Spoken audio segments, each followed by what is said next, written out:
bagaimana hukumnya kita memberikan surat panggilan melalui WhatsApp, ya, panggilan kerja, ya, atau media lainnya pada karyawan karena domisilinya alasannya tinggalnya jauh dari perusahaan. Baik.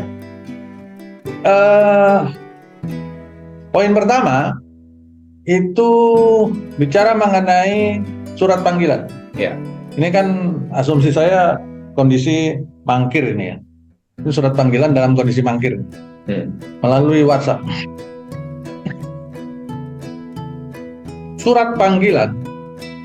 Jadi dalam pasal tentang mangkir dalam Undang-Undang 13, di sana ada disebutkan telah dilakukan pemanggilan secara tertulis sebanyak 2 kali, ya, dalam waktu yang wajar. Nah, kata-kata pemanggilan secara tertulis sampai hari ini yang paling kuat itu dimaknai dengan surat, dokumen tertulis resmi, ya. Jadi yang paling mudah, yang paling kuat kondisinya sekarang masih menggunakan dokumen resmi berupa surat. Bagaimana dengan WhatsApp atau media lain? Di Japri, WhatsApp, SMS, atau inbox Instagram, inbox ke platform yang lain, Facebook, atau ke LinkedIn dan sebagainya, ke TikTok misalkan. Yeah. Nah, itu boleh apa enggak? Pemanggilan yang sifatnya di luar dari panggilan secara tertulis tadi, ini yang harus melalui proses yang cukup berat untuk membuatnya menjadi alat bukti yang sah. Ya, sehingga nggak mudah nih menggunakan alat elektronik, ya kan, dokumen elektronik. Apakah surat elektronik berupa email misalkan, ya, itu bisa dengan mudah menjadi alat bukti dalam proses pengadilan.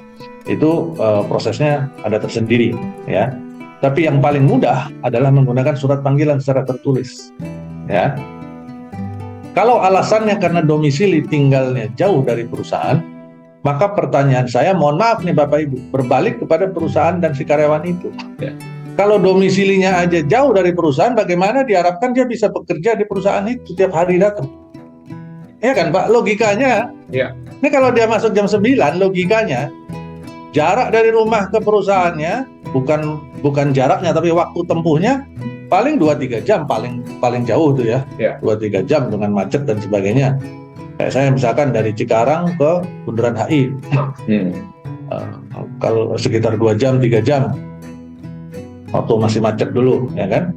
Nah, waktu tempuhnya itu, dan itu menurut saya masih bisa ditempuh oleh kurir same day, ya, baik itu perusahaan langsung, messengernya perusahaan, atau menggunakan messenger berbayar. Di luar sana ada tercatat alat buktinya. Jadi seharusnya alasan domisili tinggal jauh dari perusahaan itu hampir nggak mungkin. Karena kalau dia domisilinya jauh, berarti dia nggak kerja di perusahaan dong. Ya. Contoh, kerja di sini, Kramat, Senen, ya. Jadi Senen, Jakarta. Kemudian domisilinya di Bandung, masih terjangkau. Sekarang ada Wus, Jogja, lebih jauh lagi. Mungkin nggak seorang karyawan domisilinya di Jogja tiap hari kerja di Jakarta, di Senen ini, di Kramat? Bisa sih Pak, setiap hari di fasilitas privat ya. Private jet, ya. Yang nggak bayar bea cukai itu ya. Gosipnya begitu ya. Dijemput pakai Alphard itu kan. Jadi kalau masalah mungkin kan mungkin. Mungkin. Fasilitas, ada fasilitas. Iya, tuh tadi. Mungkin nggak kayak gitu. Kan nggak mungkin. Perusahaan juga nggak mungkin terima dia. Bahkan direkturnya misalkan perusahaan itu pasti dicariin apartemen di dekat Kramat sini kan, daripada gua sewain private jet tiap hari. Jadi nggak logik alasan domisili. Sehingga menurut saya alasan domisili tidak bisa dipakai dalam kondisi. Kemudian mengenai panggilannya, karena di undang-undang masih tercantum mengenai tertulis, ya, maka saya menyarankan untuk mudah dan cepat dan tepatnya adalah tetap gunakan panggilan tertulis. Kalau aku gunakan email, WhatsApp, dan media lain boleh nggak? Dan boleh, tapi jadikan tambahan. Jadi yang tertulis tetap dijalankan sebagai priority one, baru yang lain itu lampiran atau second priority. Jadi itu adalah pendukung gitu loh. Apakah nanti mungkin yang terbaca duluan dari WhatsApp atau dari inbox di TikTok sana, nah atau inbox di Tokped misalkan, Ya. nah kan, nah itu silahkan aja. Tapi yang dokumen yang asli yang tertulis tadi, yang prioritas 1 itu sudah bisa dibuktikan telah dikirim dan disampaikan pada alamat yang ditentukan, ya. Begitu ya, Bapak Ibu.